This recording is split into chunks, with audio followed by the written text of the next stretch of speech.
Yeah. Do you know who the Premier is? How do you say this surname?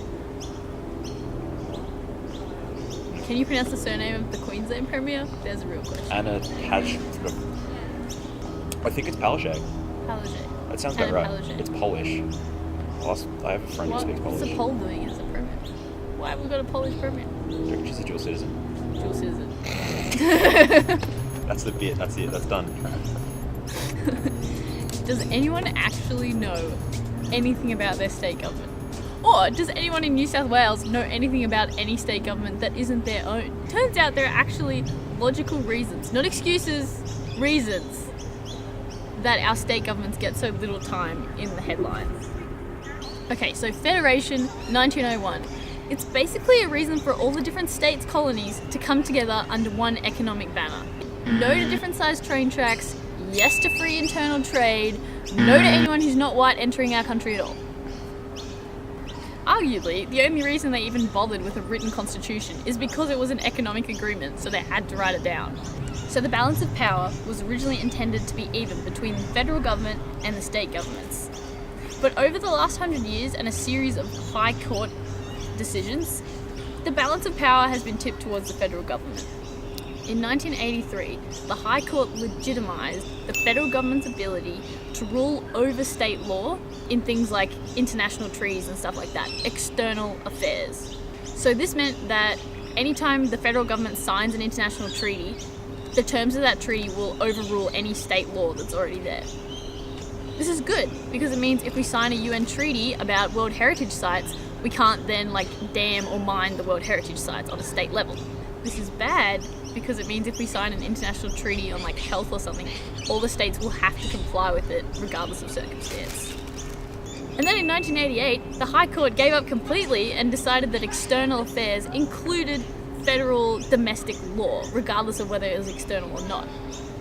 So now any federal law trumps state law. But this isn't just about law, this is about money as well. In World War I, the federal government put out a personal income tax on everyone so that your personal tax would go to the federal government. And then in World War II, the High Court legitimised this, saying that the federal government had the right to take personal income tax off the state governments and give it to the federal governments. So all your personal taxes are going to the federal government, not your state government. And there's a special part of the Constitution that allows the federal government excise duties, which is like a tax on the production of goods.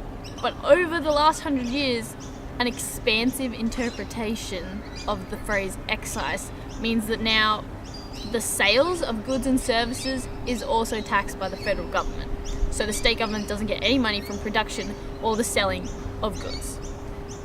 And then finally, the death blow, 1997, the High Court rules that alcohol, petroleum products and tobacco are included in excise. And we all know that state governments love petroleum, alcohol and tobacco.